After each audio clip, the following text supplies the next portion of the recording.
xilli ay TPLF dib u qabsatay gobolka Tigray ee waqooyiga Ethiopia. gabi ahaanna ciidanka Ethiopia iyo Eritrea ay ka baxeen gobolkaas oo ay dagaal ku galeen 8 bilood ka hor. waxaa hadda soo shacbaxaya macluumaad cusub oo la xiriira generaalada howlgalkan hogaaminayay iyo isbedelada laga cabsi qaba inay gudahooda ka dhacaan. saansaanta dagaal ee ka taagan xuduudda u dhaxaysa gobolada ismaamulka Tigray iyo Amxaarada. dhaqdhaqaaq kale oo isna halistiisa wata kuna wajahan dhanka xuduudaha iyo kala saaridda Tigreega ee gudahooda. inkastoo ay hawada ka maqan tahay isgaarsiinta gobolka Tigray, gargaarka aadanuhuna uu xayiran yahay, ayna yar yihiin macluumaadka laga helayo gudaha Tigray. haddana taageerayaasha TPLF ee ku sugan meelo ka baxsan Ethiopia waxa ay tabinayaan inay suuragal tahay inay soo baxaan go'aano waaweyn oo wax ka beddelaya xaaladda Ethiopia, gaar ahaanna marka ay joogto mustaqbalka siyaasadeed ee gobolkaas.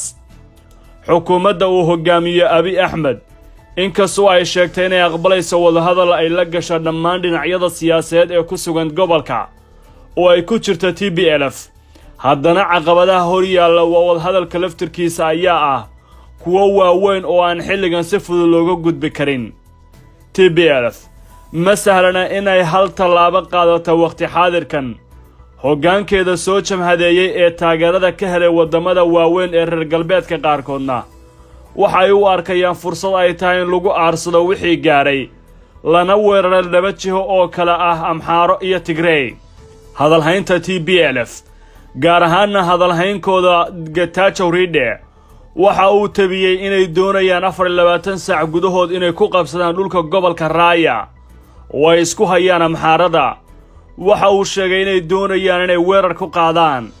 jawaab lama filaan ah ayaa ka timid dhinaca Amxaarada, waana inay si adag u diideen in gobolkaasi uu ka mid yahay dhulka Tigray oo ay sheegeen inay uga dhammaatay maalmihii kooxdaas.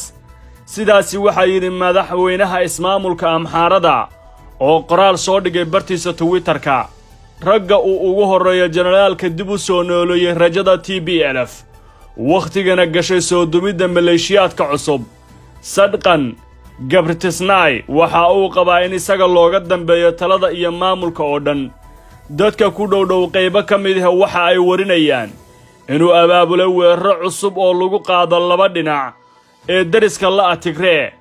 sidoo kale maskaxdiisa kama marnaan in la noqdo dal ka madax bannaan Ethiopia, waana aragtida sida weyn indhaha loogu hayo inay ku dhawaaqaan TPLF oo muddooyinka ay qabsadeen maqale ilaa hadda kelmadaha wararkooda marnaba aysan ka soo dhex muuqan ereyga dalka Ethiopia, balse adeegsaday dhulka Tigray, taasoo dadka aragtidan sida dhow ula socda ay rumaysan yihiin in gudaha TPLF ay ku kala qaybsan yihiin wakhtigan aragtida siyaasadeed ee la qaadanayo.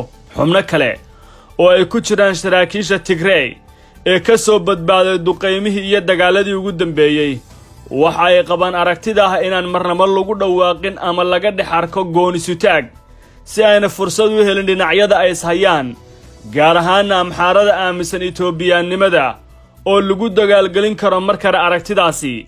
jahawareerka TPLF ka haysta arrimaha ku salaysan gudaha talada iyo sida ay u wajahayaan marxaladan ayaa ah mid si weyn indhaha loogu hayo. waxaa la rumaysan yahay inaysan maalmo kooban ku gaari doonin go'aamo, xilli wali madaxda qaarkood aysan ku dhiiran karin inay ka soo baxaan duurka qarsoodiga ah oo ay fagaarayaasha yimaadaan. dhinaca kale, kooxdu waxa ay bilowday inay layso cid kastoo ay u aragto inay taageereen nidaamkii kumeel-gaarka ahaa ee laga dhisay deegaankooda, iyadoo la rumaysan yahay inay gowraceen qaar ka mida xubno isugu jiray kuwa maamul iyo odayaal dhaqan oo taageeray ciidanka Ethiopia, kuwaasoo meydkooda la gubay ugu dambayntii, sida ay sheegayaan macluumaadka ugu dambeeyay ee laga helayo deegaano ka mida gobolka Tigray oo ay ugu horreysa magaalada Maqale ee caasimadda ismaamulkaas. ma jeceshahay inaad barato qur'aanka kariimka ah iyo culumta shareecada?